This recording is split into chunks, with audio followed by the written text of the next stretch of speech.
कपिल जी, मैं आपको धन्यवाद देता हूं और ये फिल्म बनाने के लिए, ये वेब सीरीज बनाने के लिए बहुत बहुत धन्यवाद। कहां का सत्यमेव जयते, कहां का सत्यमेव जयते, कहां का सत्यमेव जयते। सुप्रीम कोर्ट के जजेस, हाई कोर्ट के जजेस जरूर इसको देखें और आत्मचिंतन करें कि भारत की न्याय प्रणाली कहां पहुंच गई है। भारत में टोटल 5 करोड़ केसेस तो वो हैं जो district court, high court, supreme court में है।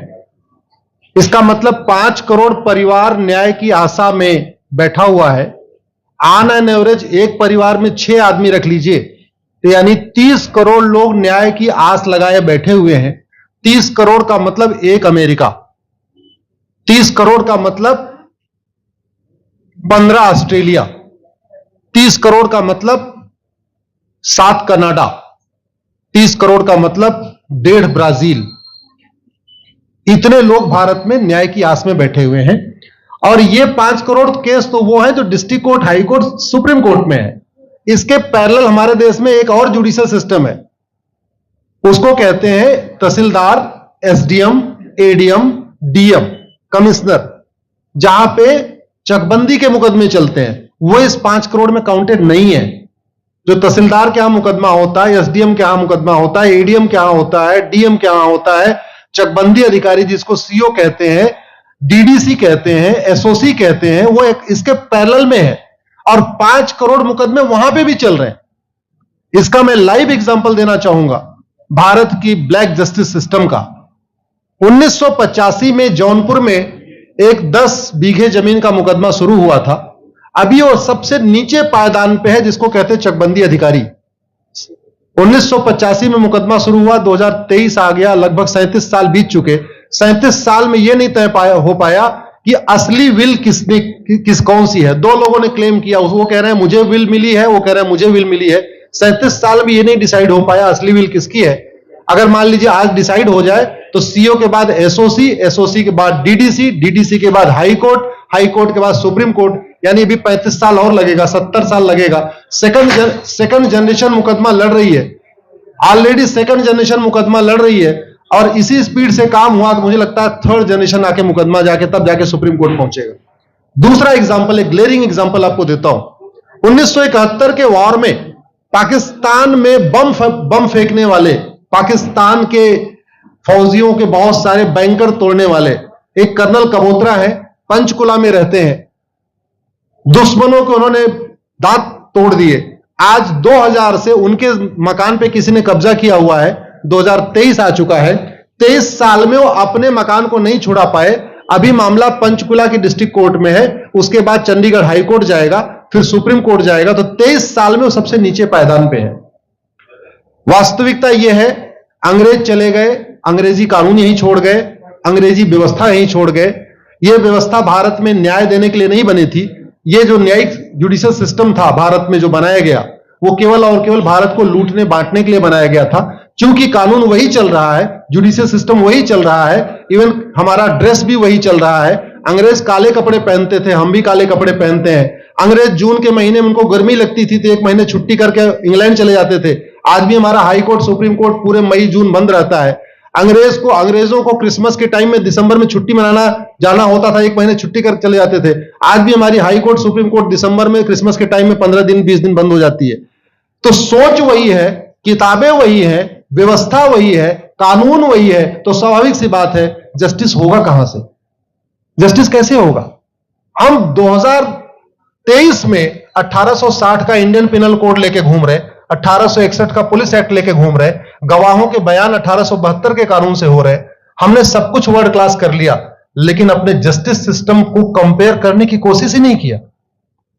जितने में एक एयरपोर्ट बनता है, एक एयरपोर्ट बनाने में 25,000 करोड़ की लागत आती है। अगर हमारी सरकारों ने एक एयरपोर्ट की कीमत जुडिशियल सिस्टम पे खर्च कर दिया होता तो हमारी न्यायिक व्यवस्था अच्छी हो गई होती। आज घटिया, चूंकि अकाउंटेबिलिटी नहीं है, जुडिशियल सिस्टम में कोई अकाउंटेबिलिटी नहीं है। किसी के साथ न्याय हो जाए, अन्याय हो जाए, कोई फर्क नहीं पड़ता। निर्दोष को जेल हो जाए, जज की कोई अकाउंटेबिलिटी नहीं। दोषी को बेल हो जाए, जज की कोई अकाउंटेबिलिटी नहीं। लाख लोग जेल में सड़ रहे हैं, लाखों धोखेबाज भ्रष्टाचारी बाहर घूम रहे हैं, मूल कारण है ब्लैक जस्टिस सिस्टम। आपने बहुत अच्छा आपने इस पे वेब सीरीज बनाया है और इस देश में world class airport, world class highway, world class shopping mall, सब कुछ वर्ल्ड क्लास बना लिया। इनफैक्ट अपना मोबाइल का डेटा सुरक्षित रखने के लिए हमारे सांसद, विधायक, जज आईफोन भी यूज करते हैं। अमेरिका का आईफोन यूज करते हैं हमारा डेटा सुरक्षित हो जाए, लेकिन भारत सुरक्षित हो जाए उसके लिए यह नहीं देखते कि जापान में कौन सा कानून है, अमेरिका में कौन सा कानून है, सिंगापुर में क्या अच्छा चल रहा है। कनाडा में रेंट का मामला एक डेट में खत्म होता है। सिंगापुर में अभी कुछ दिन पहले एक व्यक्ति के पास 900 ग्राम गांजा पाया गया, उसको फांसी हुई है। दोबारा वहां ड्रग स्मगलिंग होगी क्या? तो भारत में चाहे वो ड्रग स्मगलिंग है, माफिया राज है, ह्यूमन ट्रैफिकिंग है, इन सब के लिए हमारा जस्टिस सिस्टम जिम्मेदार है। कोई भी अपराध होता है उसमें दो पक्ष होता है, एक पीड़ित, एक अपराध करने वाला। जो पीड़ित होता है वो चाहता है जल्दी उसको न्याय मिल जाए, अपराध करने वाला चाहता है मुकदमा लंबा चले। भारत का न्यायिक सिस्टम अपराध करने वाले के साथ खड़ा है। बलात्कारी चाहता है उसका मुकदमा 30 साल चले और मुकदमा 30 साल चलता है। भू माफिया चाहता है कि गरीब की जमीन पे कब्जा कर ले, उसका मुकदमा 50 साल चले और आज की डेट में मुकदमा 50 साल चल रहा है। इसका मतलब वर्तमान न्यायिक सिस्टम बलात्कारी के पक्ष में है, भू माफिया के पक्ष में है, ड्रग स्मगलर के पक्ष में है, ह्यूमन ट्रैफिकर के पक्ष में है, नक्सलियों के पक्ष में है, माओवादियों के पक्ष में है, जो लोग देश विरोधी काम कर रहे हैं उनके पक्ष में है। 40 साल 50 साल के बाद किसी व्यक्ति ने मिलावट करके लोगों का स्वास्थ्य खराब कर दिया, उसको 50 साल के बाद सजा हो रही है। इस बीच उसने कम से कम पता नहीं कितने लोगों का और भी कर दिया। तो ये जो जस्टिस सिस्टम होता है दवा की तरीके काम करता है। जैसे दवा अच्छी होती है बीमारी तुरंत ठीक हो जाती है, अगर दवा घटिया होती है तो बीमारी बढ़ जाती है। दवा खाने के बाद शरीर एज इट इज नहीं रहता, या तो बीमारी ठीक होती है या तो बीमारी बढ़ती है। अगर कोई आदमी एक गांव में किसी के साथ कुछ गलत कर दे, उसको 6 महीने के अंदर सजा हो जाए, साल भर के अंदर हो जाए, दूसरा अपराध वहां नहीं होगा। लेकिन अगर उस व्यक्ति को पनिशमेंट नहीं मिला तो स्वाभाविक सी बात है उसने उसको और मोटिवेट कर दिया। कहते नहीं ऐसे बुखार है, तुरंत 2 गोली खाइए बुखार ठीक हो गया, लेकिन अगर आपने दवा नहीं खाई या गलत दवा खा लिया तो टाइफाइड होगा या निमोनिया होगा। दुर्भाग्यवश ये हमारा जस्टिस सिस्टम यही कर रहा है। आज की डेट में जितनी समस्याएं हैं, चाहे वो घूसखोरी है, जमाखोरी है, मिलावटखोरी है, कालाबाजारी है, नशा तस्करी है, मानव तस्करी है, सोना तस्करी है, ड्रग स्मगलिंग है, या नक्सलवाद है, या माओवाद है, या कट्टरवाद है, जो भी समस्याएं हैं, उसका एक बहुत बड़ा कारण यह है कि हमारा जस्टिस सिस्टम उसको टैकल नहीं कर पा रहा है, उसको पकड़ नहीं पा रहा है, और इसीलिए भारत में अराजकता है। मैं तो इतने जानता हूं, ऐसी कोई बीमारी नहीं जिसकी कोई दवाई नहीं, ऐसी कोई समस्या नहीं जिसका कोई समाधान नहीं। हम हर चीज के लिए बाहर से चीजें खरीदते हैं, तो हम ये क्यों नहीं देख रहे हैं कि आखिर चाइना का जस्टिस सिस्टम कैसा है, सिंगापुर का कैसा है, कनाडा का कैसा है, फ्रांस का कैसा है और अमेरिका का कैसा है। हम क्यों नहीं बेस्ट प्रैक्टिसेस उनकी अडॉप्ट कर लेते। दुनिया के कई देशों ने नार्को पॉलीग्राफ ब्रेन मैपिंग कानून बना दिया। मेरी बहन दीपिका नारायण बैठी हुई है, ये लगातार फॉल्स केसेस के खिलाफ, इनको मैं देखता रहता हूं, एक्टिव रहती है। एक कानून बन जाए नार्को पॉलीग्राफ ब्रेन मैपिंग और कंप्लेन पे अंडरटेकिंग ले लिया जाए कि जो कुछ मैं शिकायत कर रहा हूं इसके लिए मैं अपना नार्को पॉलीग्राफ ब्रेन मैपिंग कराने के लिए तैयार हूं, हजारों की संख्या में फेक केसेस खुद ही खत्म हो जाएंगे। आज की डेट में लोग जुडिशरी की लापरवाही के साथ साथ फर्जी केस से परेशान है, फर्जी गवाही से परेशान है, फर्जी एफआईआर से परेशान है, हजारों परिवार परेशान है। कई बार देखा गया कि जो फैमिली के केसेस होते हैं उसमें कितने सारे फेक केसेस भी आ रहे हैं। तो जो वास्तव में दोषी हैं उनको पनिशमेंट नहीं मिल पा रहा है, जो निर्दोष हैं उनके खिलाफ फर्जी केसेस हो रहे हैं। आज की डेट में गांव में एक दबंग अगर जमीन कब्जा कर लेता है, किसी की हिम्मत नहीं पड़ती उसके खिलाफ कोई गवाही दे दे। लोगों को अपनी जमीन छुड़ाने में 30-30 साल लड़ना पड़ रहा है, 35 साल लड़ना पड़ रहा है। अगर 30 साल 35 साल के बाद कक्कड़ जी उसको अपनी जमीन मिल भी गई तो उसके साथ न्याय कहां हुआ? 35 साल में उसका टाइम बर्बाद हो गया, 35 साल में उसका पैसा बर्बाद हो गया, 35 साल वो मेंटल ट्रॉमा में रहा, 35 साल उसने तारीख पे तारीख झेली है। और मैं तो डिस्ट्रिक्ट कोर्ट में कई बार जाके देखा, ऐसे परिवारों को देखता हूं जिनके पास बस से आने के लिए पैसा नहीं है, साइकिल से आते हैं। ऐसे परिवारों को देखता हूं जो चाय नहीं पी सकते अपने पैसे से, बेचारे घर से रोटी बांध के और अचार लेके आते हैं, लेकिन वहां मजबूरी में वकील को पैसा देते हैं। तो हमारी कोर्ट कचहरी वास्तव में दलाली का अड्डा बन गया है। हमारी कोर्ट कचहरी भ्रष्टाचार का अड्डा बन गया है। और मैं दुख के साथ कहना चाहूंगा, अदालतों में न्याय हो नहीं रहा है, बल्कि न्याय बिक रहा है। जिनके पास पैसा है, वो उन्होंने कितना बड़ा क्राइम किया हो, मर्डर किया हो, रेप किया हो, उनको जमानत हो रही है, और जिनके पास नहीं है वो बेचारे जेल में सड़ रहे हैं। कई बार तो देखा गया, मैंने मेरे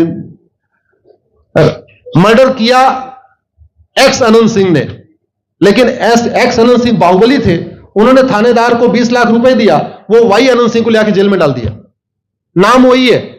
अब उसके बाद क्या हुआ, 20 साल मुकदमा चला और फिर सबूत के अभाव में छूट गया। तो जिसने मर्डर किया वो तो कभी जेल गया ही नहीं, एक निर्दोष जेल गया, 10-20 साल के बाद उसने अपना जमीन बेचा, सब कुछ किया, मां बाप सब कुछ तबाह हो गए, फिर वो सबूत के अभाव में छूट रहा है। तो सबूत के अभाव में अगर 20 साल के बाद छूट भी गया हो, उसका 20 साल कौन लौटाएगा? उसके 20 साल के लिए कौन जिम्मेदार है? उसके 20 साल जो बर्बाद हुआ, उसके लिए संविधान की शपथ लेने वाले जिम्मेदार हैं। संविधान के प्रियम्बल में लिखा है, हम आपको जस्टिस देंगे, हम आपको न्याय देंगे। न्याय देने की जिम्मेदारी किसकी? जिन्होंने शपथ लिया। शपथ कौन लेते हैं? जजेस लेते हैं, सांसद, विधायक, मंत्री लेते हैं। तो आज की डेट में अगर लोगों को न्याय नहीं मिल रहा है, तो इसके लिए वही जिम्मेदार हैं जो संविधान की शपथ लेते हैं। संविधान की शपथ लेने वालों को वेतन, भत्ता, गाड़ी, बंगला इसीलिए मिलता है कि लोगों को न्याय मिल सके, फास्ट जस्टिस मिले, कंप्लीट जस्टिस मिले। अनफॉर्चुनेटली कंप्लीट जस्टिस मिलने में तो 50-60 साल लग जाता है, फास्ट जस्टिस तो सपना हो गया है। इसलिए आज आपने जो ये वेब सीरीज बनाई है, मैं आपको धन्यवाद देता हूं। एक ऐसे विषय पे जिसपे कोई टच नहीं करता, लेकिन जिससे करोड़ों लोग पीड़ित हैं। मैंने कहा ना, 5 करोड़ लोग सीधे district court, high court, supreme court के केसेस से पीड़ित हैं, और 5 करोड़ मुकदमे एसओसी, डीडीसी, तहसीलदार के यहां चल रहा है। तो अगर 5 करोड़ से 30 करोड़ लोग इधर पीड़ित हैं, तो उधर भी पीड़ित है। वास्तव में बहुत बड़ी संख्या भारत में इसी से पीड़ित है। और अपराध, भ्रष्टाचार और जितनी भी अराजकता चल रही है, उसका मूल कारण भी यही है। जस्टिस सिस्टम अच्छा हो जाए, कानून सख्त हो जाए, कानून का खौफ पैदा हो जाए, न्यायपालिका का खौफ पैदा हो जाए, और ये थाने जो दलाली के अड्डे बन गए हैं, तहसील जो दलाली का अड्डा बन गया है, डिस्ट्रिक्ट कोर्ट जो कमीशन खोरी का अड्डा बन गया है, अगर इस पे कंट्रोल हो जाए तो वास्तव में भारत में फिर से राम राज्य आ सकता है। अगर जुडिशियल सिस्टम अच्छा हो जाए, तो जो राम राज्य की कल्पना है, धर्म की जय हो, अधर्म का नाश हो, प्राणियों में सद्भावना हो, विश्व का कल्याण हो, मुझे लगता है उसको फिर से जीवित किया सकता है। आपने मुझे बुलाया कपिल जी, मैं आपको धन्यवाद देता हूं। और ये फिल्म बनाने के लिए, ये वेब सीरीज बनाने के लिए बहुत बहुत धन्यवाद देता रहता हूं। दीपिका जी लड़ती रहती हैं, इनको देखता रहता हूं। बहन नेहा जी आई हैं, ये अपने गानों से मुझे लगता है बहुत अच्छा आप लिखती हैं, और इसी तरीके से कड़वा सच आप लिखते रहिए, कड़वा सच गाते रहिए। लोग आज की डेट में, यंग जनरेशन कड़वा सच सुनना चाहती है। मीठे झूठ ने इस देश में शुगर, डायबिटीज पैदा कर दिया। भारत केवल लोग डायबिटीज से नहीं पीड़ित हैं, बल्कि हमारी व्यवस्था को डायबिटीज हो चुका है। और उस डायबिटीज को दूर करने के लिए नेहा राठौर जैसी बहनें जो सही बात कह रही हैं, दीपिका जी सही बात कह रही हैं, आप लोग जो है बहुत अच्छा काम कर रहे हैं। और आपने, कक्कड़ साहब, आपने बनाया वेब सीरीज, आपको विशेष आभार, धन्यवाद देता हूं। यही निवेदन करता हूं, इस वेब सीरीज को ज्यादा से ज्यादा देखें, और खास तौर पे अगर आपके जानने वाले कोई जज हैं, कोई आईएएस हैं, कोई आईपीएस हैं, मंत्री, सांसद, विधायक हैं, उनको भी एक बार फोन करके, व्हाट्सएप करके एक बार कहिए कि वो भी इसको जरूर देखें। क्योंकि अल्टीमेटली न्यायिक व्यवस्था बदलने की जिम्मेदारी उन्हीं की है जिनको वेतन, भत्ता, गाड़ी, बंगला, free air ticket, free rail ticket और वीआईपी व्यवस्था मिलती है। ये व्यवस्था उन्हीं को बदलनी है। जय हिंद, धन्यवाद।